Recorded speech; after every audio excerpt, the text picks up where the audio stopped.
Hello everyone. Today we are going to present chapter 9 about identifying market segments and targets. This is the table of contents of our presentation. First, I will introduce our theme and then we are going to the mathematics. As you can see in the slide, basis for segmenting consumer market, how should business markets be segmented, market targeting, and effective segmentation criteria. So this is our theme. In the left side is Thereshia Valentina, in the center is me, and in the right side is Claraficia R.U. We are going on discussing the first topic, basis for segmenting consumer markets. There are major segmentation variables as you can see. Geographic segmentation, demographic segmentation, psychographic segmentation, and behavioral segmentation. We will discuss this one by one. The first one is geographic segmentation. Geographic segmentation refers to dividing a market into different geographical units, such as nations, states, regions, cities, or neighborhoods. Geographic variables such as climate, terrain, natural resources, and population density also influence consumer product needs. Companies may divide markets into regions because the differences in geographic variables can cause consumer needs and wants to differ from one region to another. For example, national newspapers are published and distributed to different languages to cater to the needs of the consumer.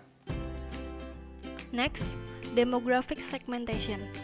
For your information, demographic segmentation is the process of dividing the market into segments based on 5 parts. First, age and life cycle. Second, life stage. Third is gender. Fourth, income. And the last one is generation. Starting from now, we're gonna talking about those parts one by one. First, age and life cycle stage is a demographic segmentation in which a product market is grouped into segments based on the basis of age, so that the organization can more precisely target its offering to the needs and wants of each stage of life of interest to it. For example, a product like apparel that appeals to both young and older people, thus age and life cycle segmentation is considered in order to reach both the segment differently.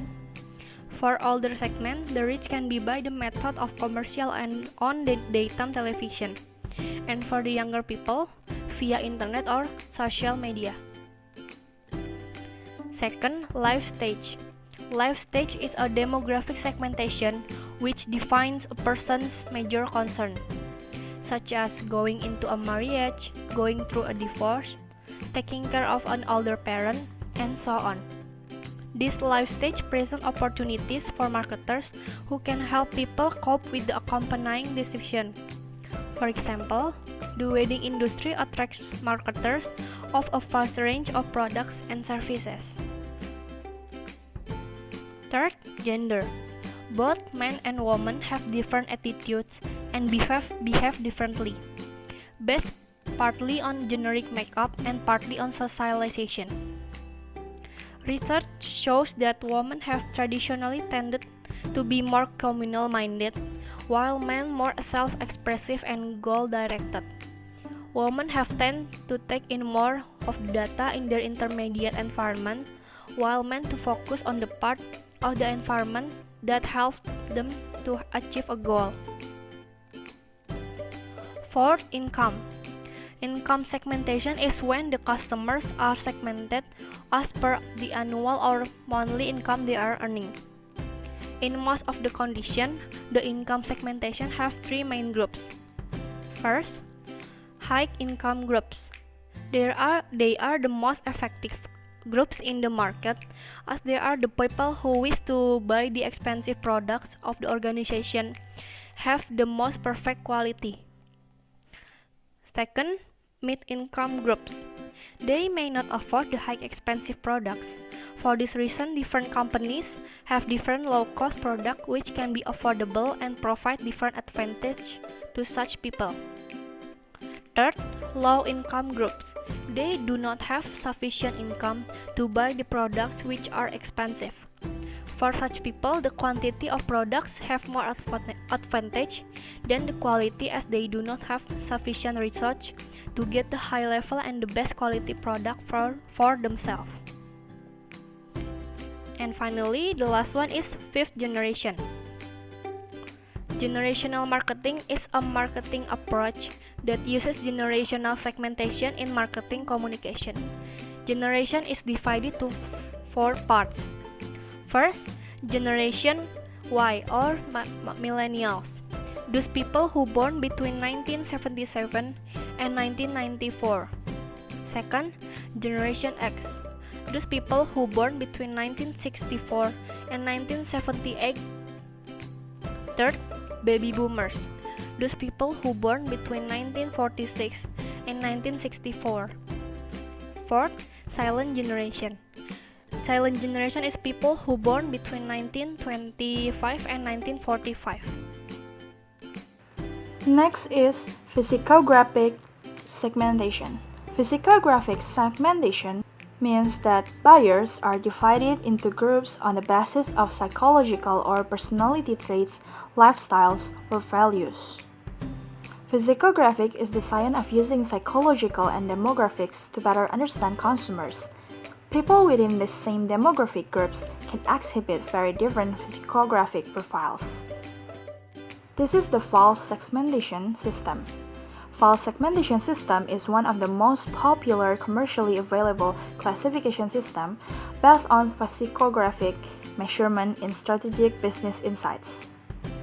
False is based on physiological traits for people and classifies you as adults into 8 primary groups based on responses to a questionnaire featuring 4 demographic and 35 attitudinal questions.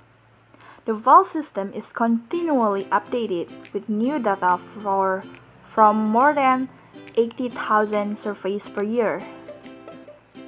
So, the main dimensions of the false segmentation framework are consumer motivation, the horizontal dimension, and the consumer's resources, the vertical dimension. Consumers are inspired by one of the 3 primary motivations, such as ideals, achievement, and self-expression. Those primarily motivated by ideals are guided by knowledge and principles. Those motivated by achievement look for products and services that demonstrate success to their peers.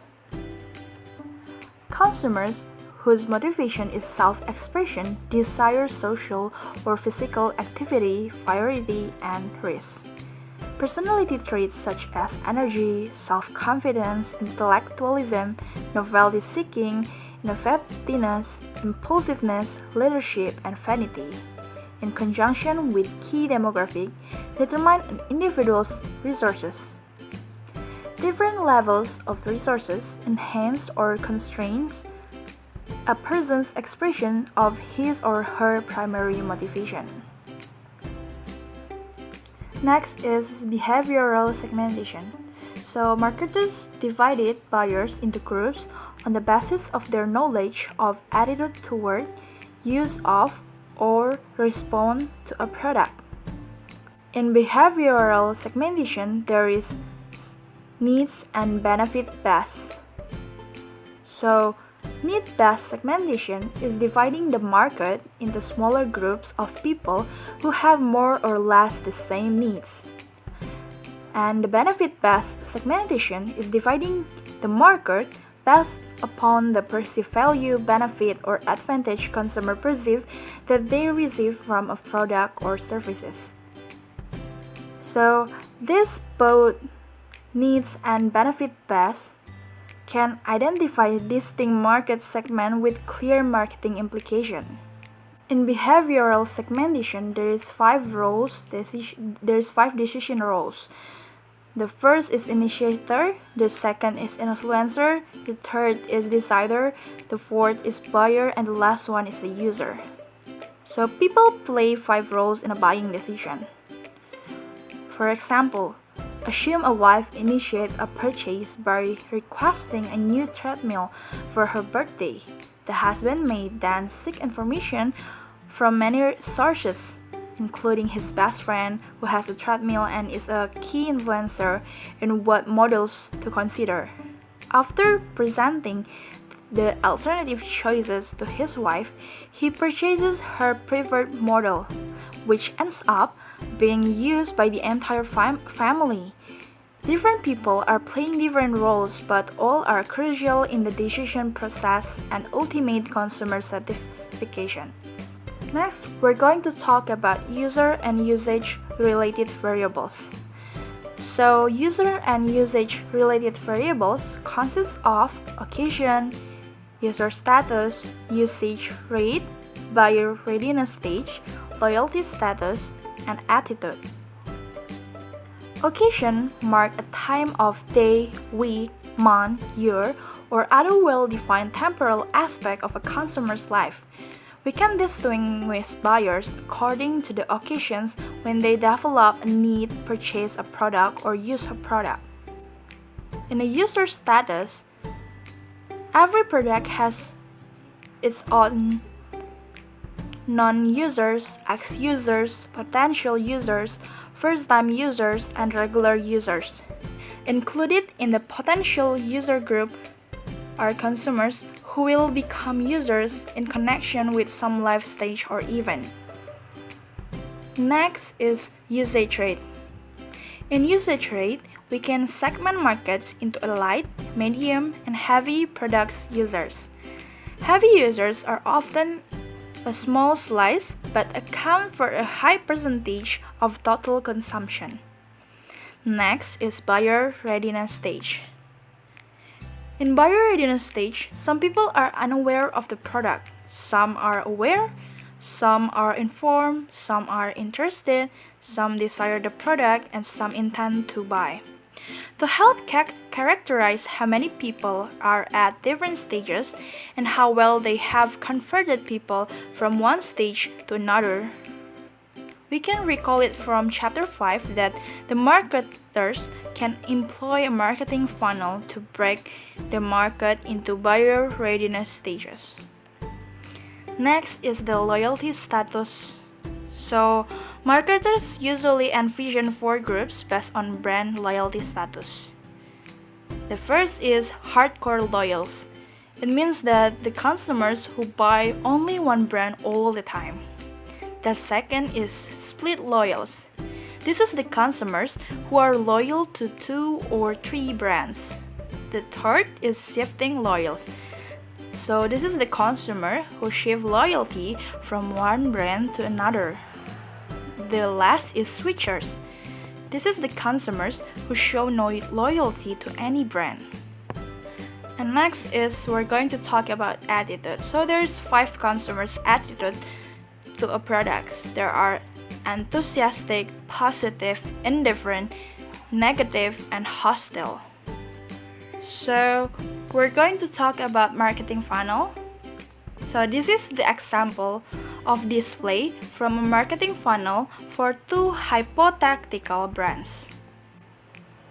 Compared with brand B, brand A performs poorly at converting one-time users to more recent users.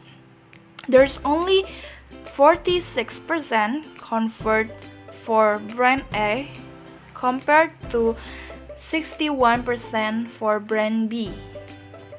So depending on the reasons consumers didn't use again, a marketing campaign could introduce more relevant products, find more accessible retail outlets, or dispel rumors or incorrect beliefs consumers hold. Next is behavioral segmentation breakdown. So, combining different behavioral bases can provide a more comprehensive and cohesive view of a market and its segment. This structure depicts one possible way to break down a target market by various behavioral segmentation bases. So, as we can see, the target market is divided into 2. There is unaware and aware. And an aware aware consumers is also divided into two. There is not tried and tried. The tried customer also get divided into three: rejecter, not yet repeated, and repeated, and so on. So, how should business markets be segmented? This is the variable that we use to segment the market. There's demographic, operating variables, purchasing approaches, situational factors, and the last one is the personal characteristic. Demographic variables that is the most important, followed by the operating variables down to the personal characteristic of the buyer. Business marketers generally identify segments through a sequential process. Next is market targeting. So there's so many statistical techniques for developing market segments. Once the firm has identified its market segment opportunities, it must decide how many and which ones to target. Marketers are increasingly combining several variables in an effort to identify smaller, better defined target groups.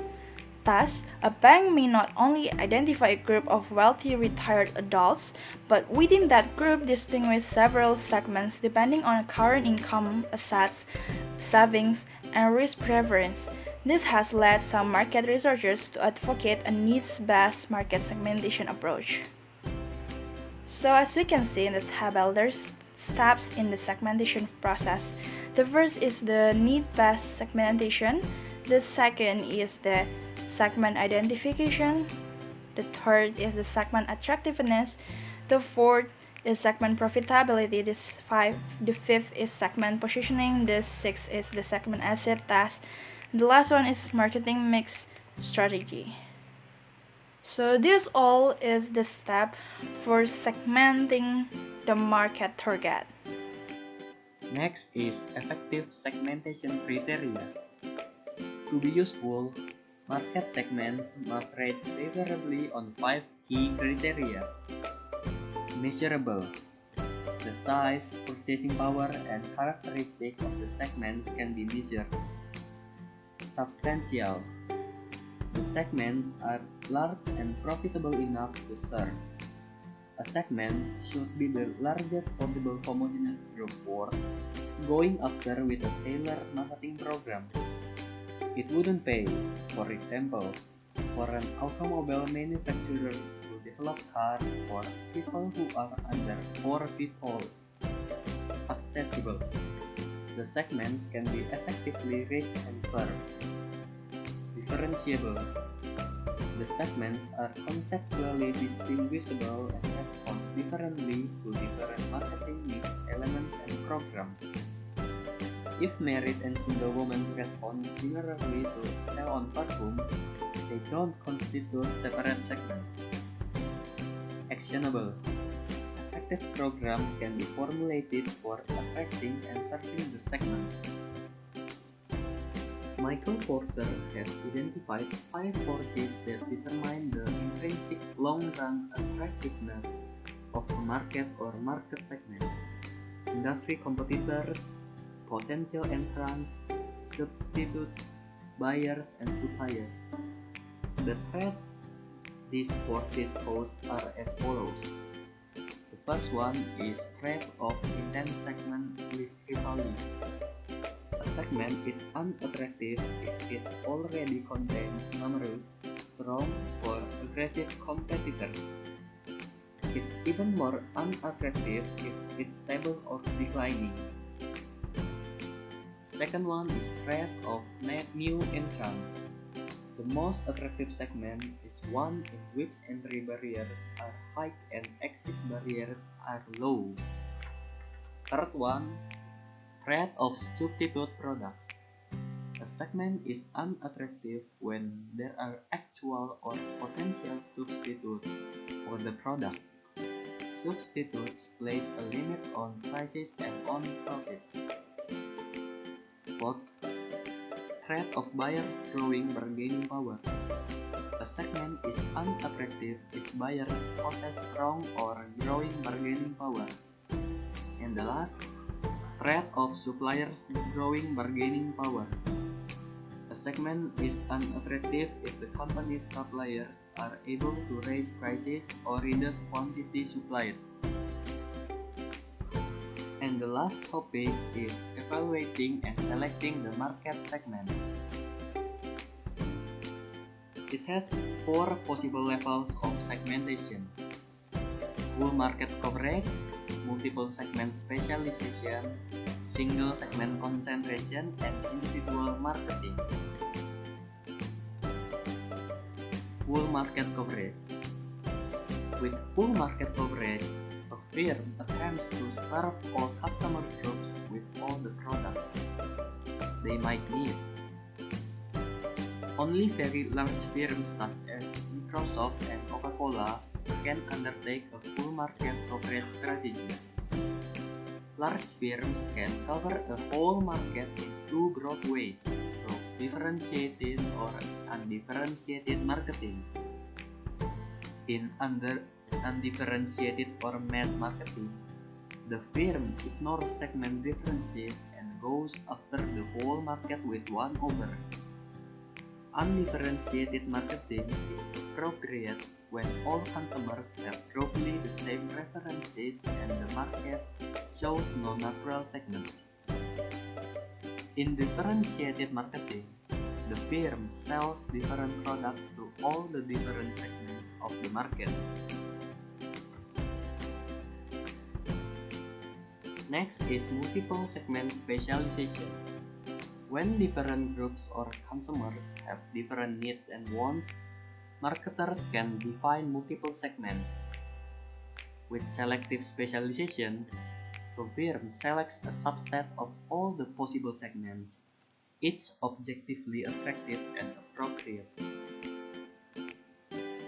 There may be little or no synergy among the segments, but each promises to be a money maker. Keeping synergies in mind, companies can try to operate in super segments to achieve some synergy, or by using product specialization and marketing specialization. Super segment is a set of segments sharing some exploitable similarity. Product specialization means the firm sells a certain product to several different market segments. A microscope manufacturer, for instance, sells to university, government, and commercial laboratories, making different instruments for each and building a strong reputation in the specific product area. The downside risk is that the product may be supplanted by an entirely new technology. Market specialization means the firm concentrates on serving many needs of a particular customer group, such as by selling an assortment of products only to university laboratories. The firm gains a strong reputation among this customer group and becomes a channel for additional products its member can use. The downside risk is that the customer group may suffer budget cuts or shrink in size.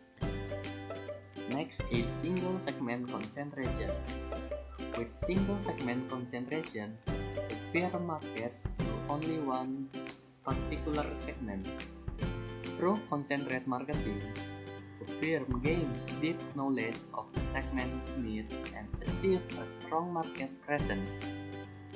It also enjoys operating economies by specializing its production, distribution, and promotion. If it captures segment leadership, the firm can earn a high return on its investment. And the last is individual marketing. The ultimate level of segmentation leads to segments of one, customized marketing, or one-to-one marketing.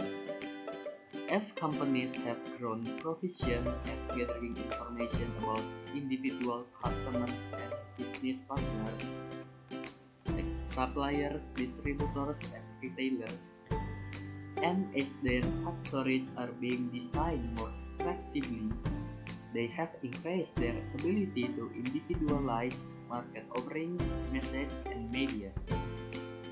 Mass customization is the ability of a company to meet its customer requirements, to prepare on a mass basis individually designed products, services, programs, and communications.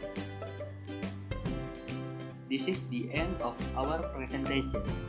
Thank you for your all attention, and please comment below for any questions.